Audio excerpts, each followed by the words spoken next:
La física y sus magnitudes escalares y vectoriales. La ignorancia niega o afirma rotundamente. La ciencia duda. Voltaire.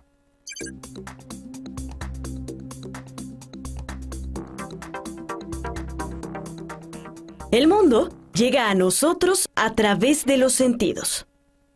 Para conocer todo lo que nos rodea, hacemos uso de la vista, el oído, el gusto, el olfato y el tacto. Pero si solo hiciéramos caso de nuestros sentidos, la percepción del mundo variaría de persona a persona, pues cada individuo percibe de diferente manera el color, el sabor, la textura y el sonido. La física toma la información que reciben nuestros sentidos y utiliza herramientas como son las mediciones para describir a la naturaleza de forma objetiva y concreta. Si queremos explicar el mundo desde el punto de vista de la física, debemos describir algunas características de las cosas que regularmente percibimos con nuestros sentidos.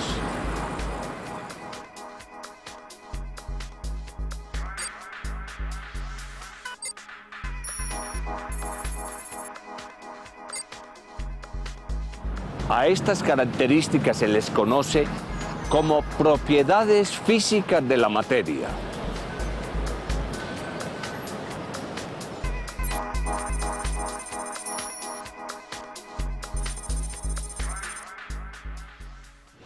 Todas las cosas en el universo tienen propiedades que las definen.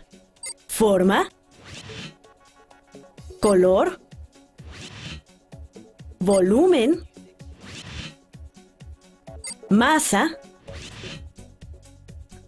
dureza, permisividad magnética, calor específico. De todas las características que posee un objeto, a la física le interesan aquellas que pueden ser cuantificadas, es decir, que pueden ser medibles. Esa es una de las características principales de las propiedades físicas de la materia. Conceptos humanos como la felicidad, el amor, la bondad, no se pueden medir y por lo tanto no son cuantificables. Por ejemplo, no se puede decir que un objeto contiene 6.78 centésimas de humor o que una persona es 47% feliz. Pero las propiedades físicas sí pueden ser medidas. Por lo tanto, son cuantificables y se les puede asignar un valor exacto en números. Con ello, podemos entender la forma en que un objeto cambia con respecto a factores externos y cómo es su comportamiento dentro de sí mismo. Por ejemplo, le podemos dar un valor al calor específico del agua, que depende de la energía que recibe y que hace subir o bajar la temperatura dependiendo de su masa, es decir, de la cantidad de agua. Una propiedad física de un objeto siempre es cuantificable y se puede medir. Hay propiedades físicas que pueden ser medidas y descritas a partir de un solo valor. A este valor se le conoce como magnitud escalar.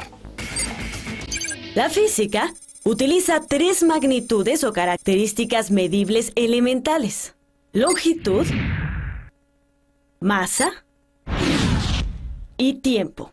Existen otras propiedades de los objetos que son combinaciones de estas tres, y por lo tanto su medición es más compleja. Para cada propiedad se asigna una unidad patrón que se puede medir a través de un instrumento. El Sistema Internacional de Unidades establece la forma en que el tiempo, la masa y la longitud deben medirse. Este sistema fue creado por el Comité de Pesos y Medidas, que tiene su sede en Francia. Ahí se conservan los objetos que pueden medir con exactitud las tres magnitudes. Un reloj atómico que mide el segundo. Una barra de iridio platino que tiene 1 metro exacto de longitud. Y una pesa de ese mismo material que tiene la masa exacta de 1 kilogramo. Las magnitudes escalares son aquellas que pueden medirse con un solo valor numérico. Cada magnitud puede crecer o disminuir hasta que el número que la mide sea tan pequeño o tan grande que resulta necesario usar otras unidades. Por ejemplo, para medir un objeto o una distancia demasiado grande, se utiliza el kilómetro. Un kilómetro es igual a 1000 metros. Así tenemos una cantidad que resulta más fácil de contar. Por el contrario, cuando una distancia o un objeto es demasiado pequeño, se utiliza la micra, que es la millonísima parte de un metro. La física estudia todo lo que cambia, así como lo que permanece igual en los objetos y todo aquello que se encuentra a su alrededor, a partir de comparar las mediciones de las cosas.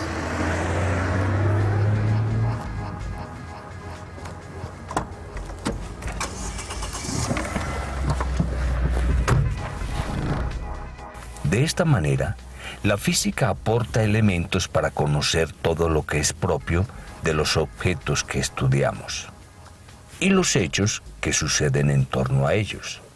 Primero, se define cuál es la magnitud que se desea conocer. Luego, se estudia lo que está alrededor y puede afectar a la magnitud que estamos trabajando. Y después, se ignora el resto. De esta manera, obtenemos una medición exacta. Un ejemplo que resulta fácil de medir porque además lo podemos comprobar por medio de nuestros sentidos es el movimiento. Para analizar un cuerpo en movimiento, se toma en cuenta su posición, su velocidad y su aceleración. La posición se mide con la magnitud escalar de longitud. En cambio, la velocidad y la aceleración se miden combinando el tiempo y la longitud. Por lo tanto, estas características no son magnitudes escalares, ya que no pueden medirse con un solo número. Para medir estas características más complejas, se utilizan las magnitudes vectoriales o vectores.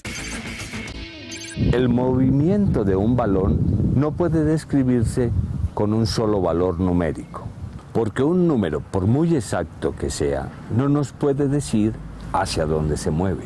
El movimiento de un cuerpo se expresa con mayor claridad si se usa un vector.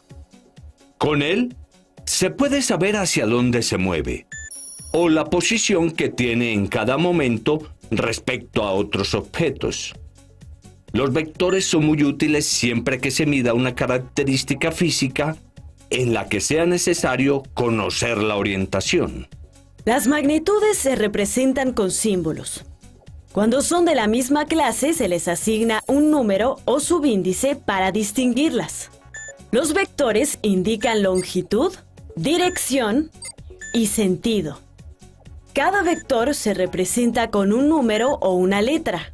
Por lo general se representa la aceleración con A, la velocidad con V y la posición con R. Los vectores pueden representarse sumando todos sus componentes. Estos componentes son muy parecidos a las instrucciones que se le dan a una persona para llegar a un destino. Por ejemplo, podemos decir que una persona partiendo de su casa se desplaza a una distancia de 10 kilómetros en la dirección norte-sur, con sentido hacia el norte, y después se traslada 15 kilómetros en dirección oeste. Así, esa persona podrá llegar al punto indicado con exactitud.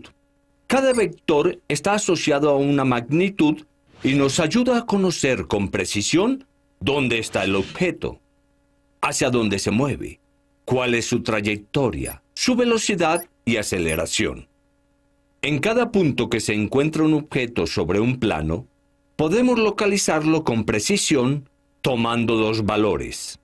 Podemos conocer estos valores tomando las dos líneas que trazan el plano, X y Y. Cada vez que deseamos determinar la posición del objeto que estamos siguiendo, podemos indicarlo con el nombre del vector, que en este caso es V, y se agrega una X o Y para indicar el punto en el plano en que se encuentre, midiéndolo de forma horizontal o vertical. Así como en la naturaleza y en todas las cosas que conocemos existen diferencias, los vectores poseen propiedades que los hacen diferentes. Los vectores se agrupan de acuerdo a las características que comparten. Dentro de los vectores que interactúan en un sistema físico, es posible identificar cuáles están relacionados entre sí y cuáles no tienen ninguna relación con lo que investigamos. Para cada vector existe una línea de acción. Se trata de una línea recta que indica la dirección de la trayectoria, y su pendiente o grado de inclinación estará determinada por la combinación que trace con respecto a X y Y. Los vectores que tienen la misma línea de acción, o sea, que trazan una trayectoria paralela, se denominan colineales. Como sabemos, las paralelas nunca se cruzan. En este caso, los vectores llevan la misma dirección. Si las líneas de acción de dos vectores no son paralelas, se les llama vectores concurrentes o angulares. En este caso llegarían a cruzarse en un plano. Todos los vectores que se encuentran en un mismo plano, por ejemplo los que se trazan sobre una hoja de papel, se llaman coplanares. Los vectores que no se encuentran en el mismo plano se llaman colineales o concurrentes. Para trazar este tipo de vectores se necesita un esquema en 3 dimensiones. Es como si trazáramos unos vectores sobre el paño de esta mesa de billar y el otro en una pared imaginaria que estaría a la mitad de la mesa. En física, cuando combinamos números o magnitudes que miden 2 o más cosas, el resultado depende de las características de los objetos que investigamos. Cada combinación que se hace debe seguir sus propias reglas para llegar al resultado correcto. Para poder combinar los vectores, se debe llevar a cabo una suma y obtener su resultante. Para hacer la suma de dos vectores, se usa el método del paralelogramo. Se trata de un método gráfico O geométrico. Por ello se puede trazar con exactitud. Se empieza con dos vectores no colineales o concurrentes que tienen su origen en un mismo punto. Tomamos uno de los vectores y lo desplazamos sin cambiar su dirección a lo largo del otro, hasta llegar a la punta del segundo. Después se repite el procedimiento con el otro vector. Lo tomamos y lo desplazamos a lo largo de la trayectoria del primero, hasta detenernos en la punta.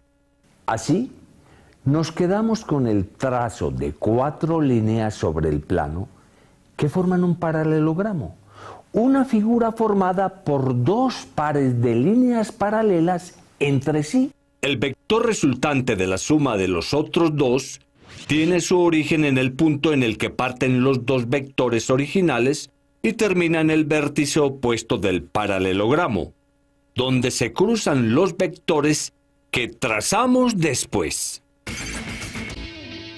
Para medir los fenómenos y los objetos, así como conocer la forma en que estos interactúan, la física utiliza la descripción geométrica o la descripción algebraica.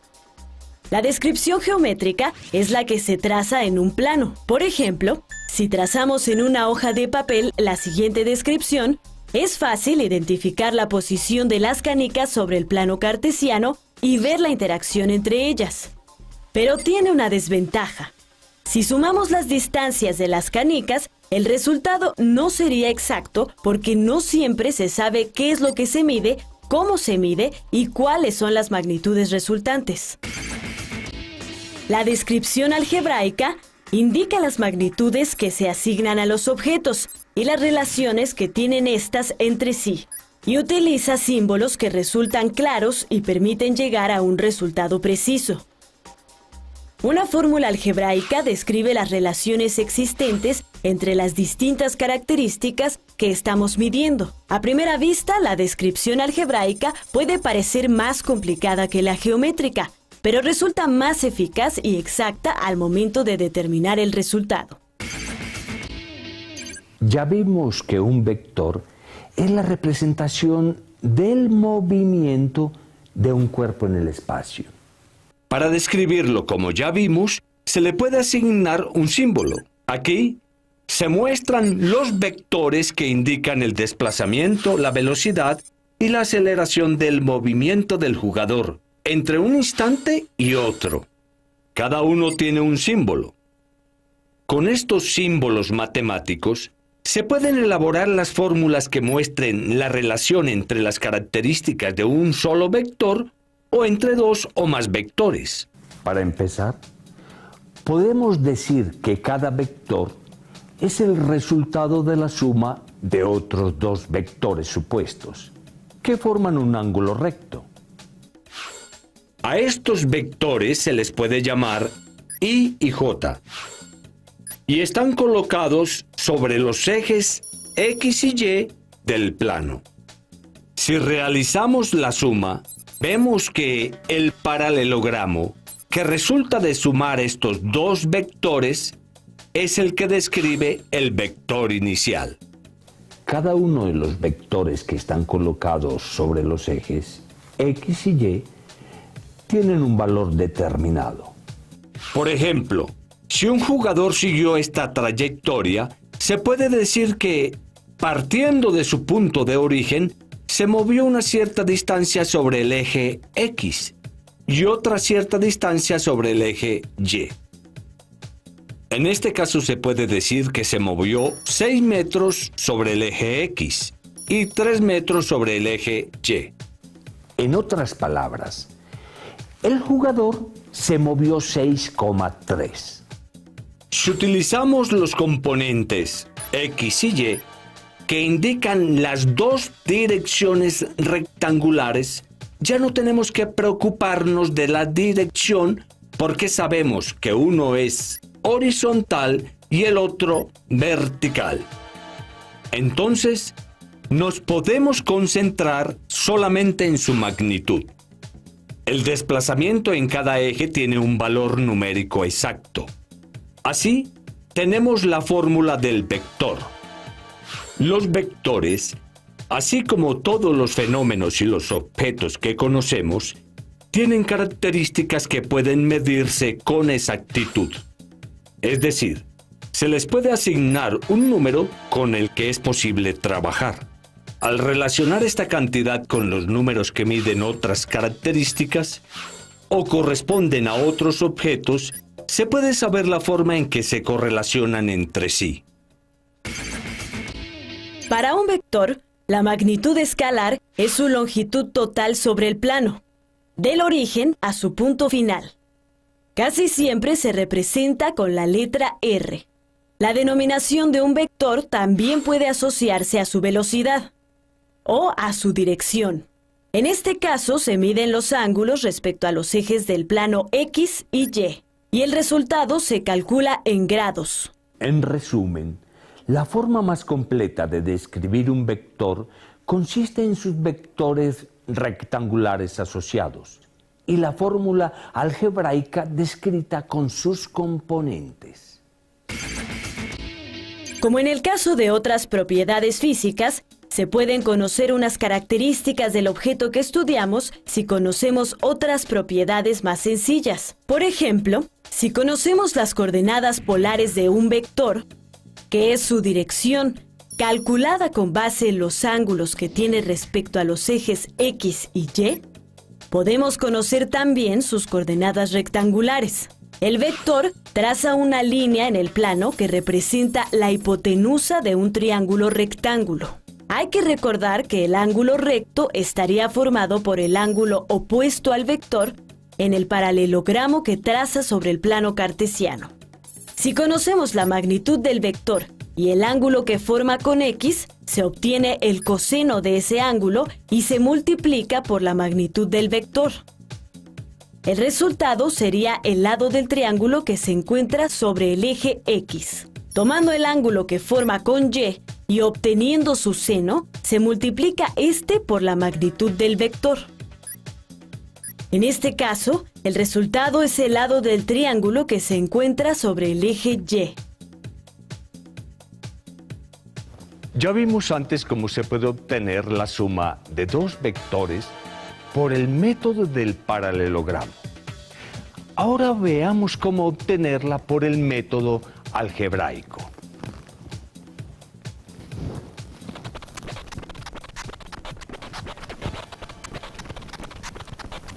Primero, se escriben los símbolos con los que representamos a los vectores, que es su forma algebraica, con un signo de suma entre los dos. Después, se suman las magnitudes x de ambos vectores, al igual que las dos magnitudes y. Se trata de una suma algebraica sencilla. La suma de los componentes x será el componente x del vector resultante. Lo mismo para los componentes y. Y al igual que las sumas aritméticas, si cambiamos el orden de los componentes, el resultado no se altera. Es lo que se conoce como la propiedad conmutativa. También se pueden sumar más de dos vectores.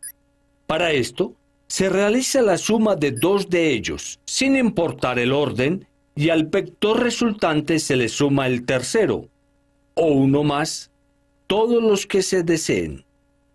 El hecho de que no importe el orden en que se sumen los vectores se debe a la propiedad asociativa. Para restar dos vectores, la operación es igual que la suma, pero en este caso se traza un vector idéntico al segundo que se restará al primero, pero invertido. De esta manera podemos trazar también un paralelogramo que nos dará el vector resultante. También es posible trazar solamente un nuevo vector que vaya de la punta del primero a la del segundo, cuya magnitud se restará. Como en la suma, se puede realizar la resta en forma algebraica. Solamente se restan las magnitudes x y y del segundo vector a las correspondientes del primero. En este caso, no se puede obtener el mismo resultado si se invierten los componentes en la operación, ya que terminaremos con un vector opuesto en cada caso. Ahora realizaremos un experimento sencillo para mostrar cómo pueden interactuar dos vectores correspondientes a fuerzas que actúan sobre objetos reales. De paso, comprobaremos que el peso del aire, aunque casi nunca podamos percibirlo, se puede medir o verificar experimentalmente. Inflaremos dos globos hasta que quede del mismo tamaño. Después, atamos cada uno al extremo de un gancho, con hilos de la misma longitud. Si colgamos el gancho, este quedará equilibrado en posición horizontal. Pero si reventamos uno de los globos, el equilibrio se rompe y el gancho se inclina. En el primer momento, los dos globos inflados representan dos vectores en la misma dirección y de la misma magnitud. Por esto se anulan entre sí y el gancho queda en equilibrio. Cuando uno de ellos se revienta,